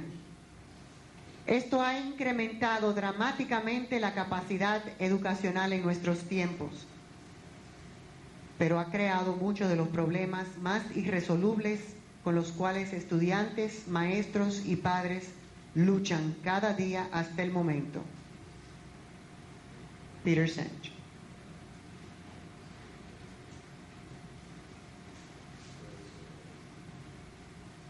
El cambio educacional tiene que ser más que la iniciativa de una persona, grupo o entidad tomada en representación de o para el beneficio de otras personas. Procesos recíprocos que habilitan a los participantes en una comunidad educativa a construir un significado de que los llevará hacia un propósito en común de lo que es la enseñanza. Esa es la definición que yo propongo. El punto fundamental es, ¿queremos un cambio en papel o queremos cambiar a la gente? Pero hasta ahora, ¿qué hemos hecho? Cambiar las escuelas nunca es fácil, es difícil y demandante. El manejo del mejoramiento y del cambio escolar es uno de los trabajos más complejos del liderazgo educativo y por eso estamos aquí. Podemos imponer orden en el proceso de cambio educacional y evitar la frustración e impotencia.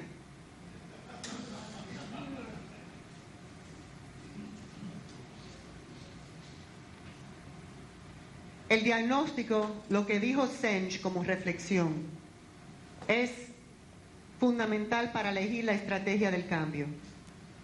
¿Qué cambio necesitamos? Uno drástico y sistémico, fundamental, leves, mejoras leves y aisladas, algo específico, algo progresivo. Este modelo me encantó a mí, no sé si ustedes lo pueden ver, yo creo que salió muy pequeño. Pero este modelo me encantó a mí porque habla de barreras al cambio, dos tipos, barreras duras, están aquí, y barreras suaves. Yo creo que las barreras duras son las más fáciles de vencer. Son barreras así como problemas de información y tecnología, problemas de recursos, y problemas legales. Pero las barreras suaves son las que yo quiero enfocar, que son barreras de resistencia individual interna, resistencia de grupo interno y resistencia externa. Está de este lado. A este lado. Y yo estoy acostumbrada al overhead projector, al retroproyector. Como vamos rápido, este es otro elemento que es esencial, la visión. Pero Peter Senge nos advierte, siempre hablamos de la visión, hay que tener una visión clara, la visión. Pero él nos advierte que hay algo peligroso en la visión prematura. y la planificación. Él dice que el cambio es una travesía, no es un plan de vuelo. Y muchas veces si tenemos una visión prematura y un plan demasiado bien trazado, ¿qué sucede? En vez de visión logramos exactamente lo opuesto. Ciegos, nos quedamos ciegos, la visión nos ciega. Él advierte contra eso. Pero es una clave del cambio bien lograda. Él dice, no nos interesa la definición de visión. La visión es importante por lo que ocasiona en los sujetos. Saber hacia dónde ir y dirigir su comportamiento. ¿Qué metas alcanzar? Y eso lo dice él en nuestro texto. La visión impulsa el proceso del cambio, pero hay que crearla y establecerla, hay que comunicarla, hay que construir su compromiso. Hay que organizar a las personas y lo que hacen según esta. El líder, que somos nosotros en parte, cumple la misión de transmitir la visión.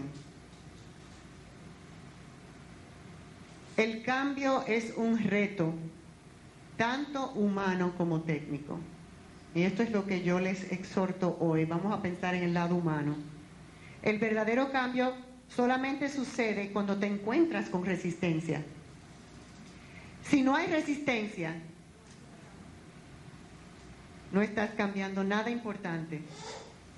Eso lo dijo Faith Dunn. Si quieren saber quién es ella, les digo después. Esta es la cara humana del cambio. Las personas se comportan de acuerdo a sus intereses, mostrando los hechos según los conocen. Tengan eso en mente. Actúan para alcanzar las necesidades que consideran convenientes.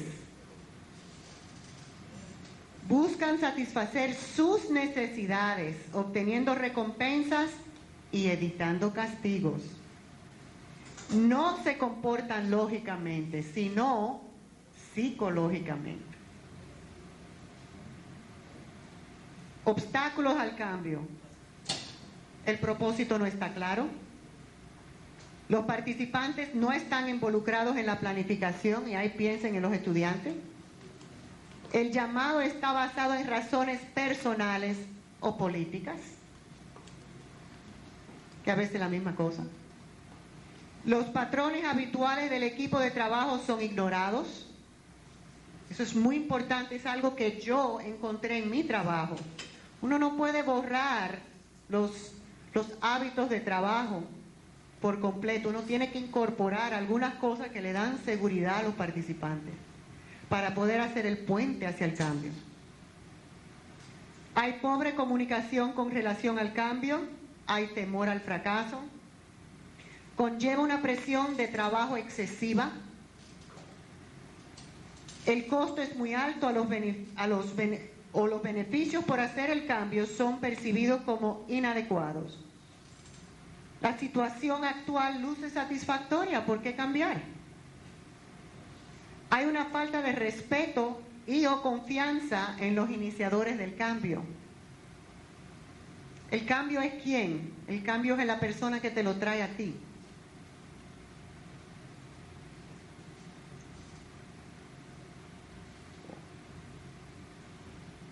Hay muchos modelos, muchos. Esto pudiera ser una clase de 5 días, como la que cogí yo. Pero seleccioné este.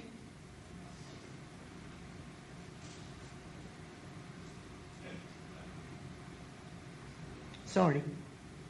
Ustedes no lo pueden ver, creo que muy fácil, ¿verdad? Pero de acuerdo a... Este es el modelo de Brandeis. Y en la Universidad de Brandeis decidieron que tienen que haber ciertos componentes y todos tienen que estar en lugar para poder hacer un cambio efectivo.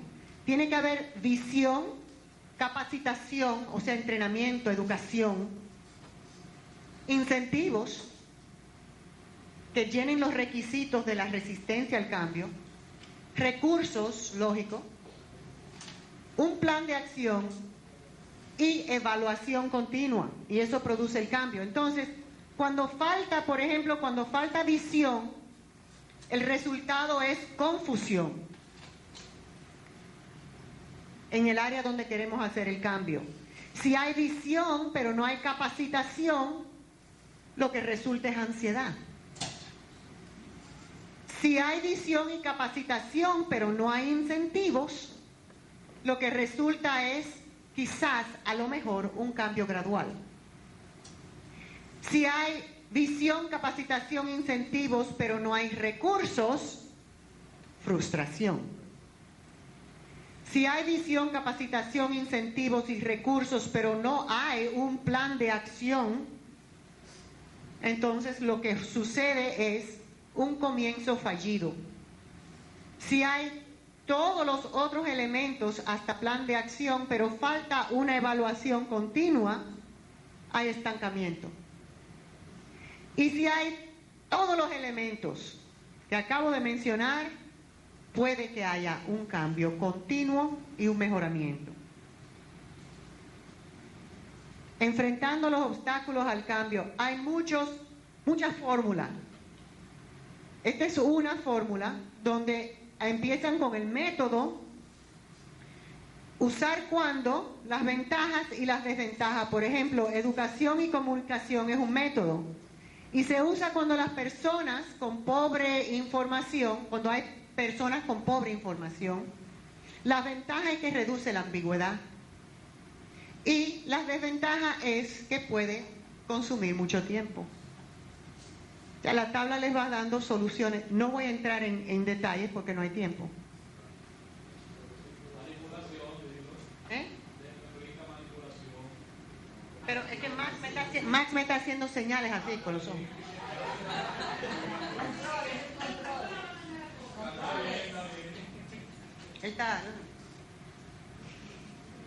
Esto es para terminar.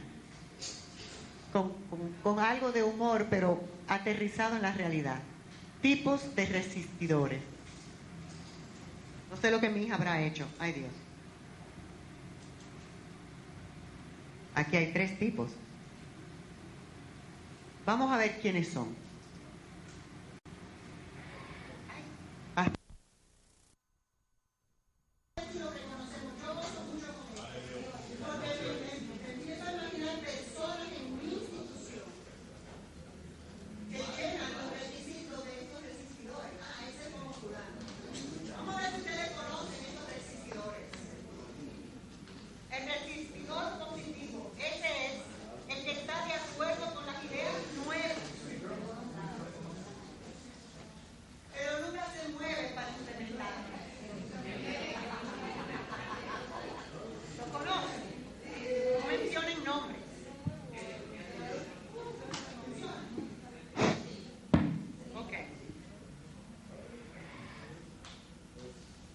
Le puse efectos de sonido.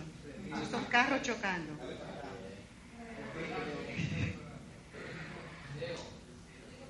Resistidor único. Que vele la cara a este tipo. Este es resistidor único.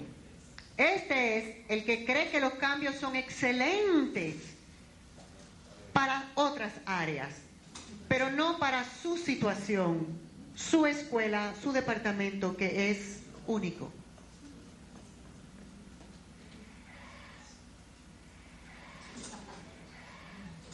Este es el tercero que hay en la pantalla.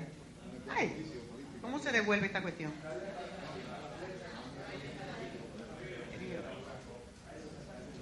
Ok. Este es el, déjame ser el último resistidor.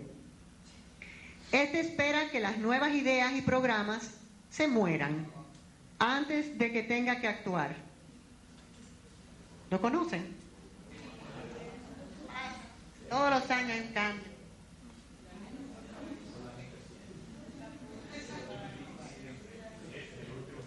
Este me encantó.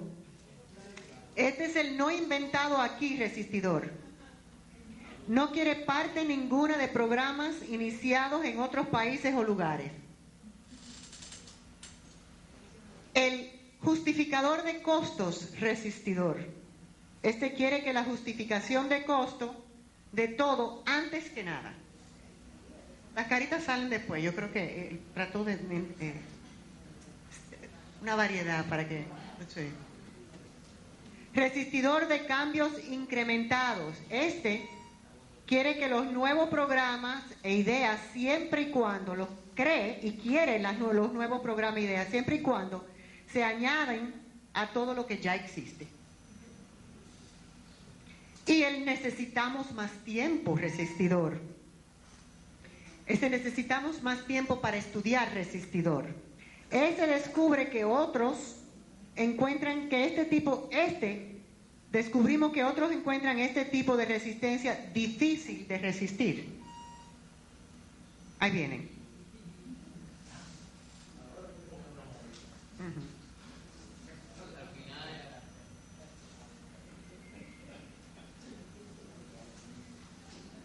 Reglas de oro para manejar el cambio.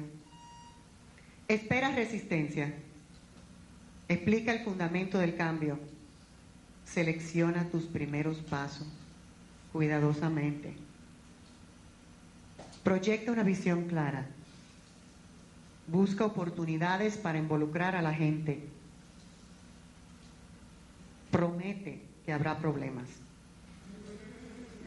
Comunícate en exceso. Cuidado con la burocracia. Sea un ejemplo de compromiso con el cambio tú. Altera el sistema de remuneración para premiar el mejoramiento. Ahí pueden hablar mucho, ¿verdad? Dialoga abiertamente sobre la resistencia. Abiertamente, ¿a qué le tienes miedo? Capacita a tu gente. Haz un monitoreo de las conductas y mide los resultados, no al final, desde el comienzo. Y la regla más importante de todas, he descubierto yo, dura más que lo que te resisten. Ya, gracias.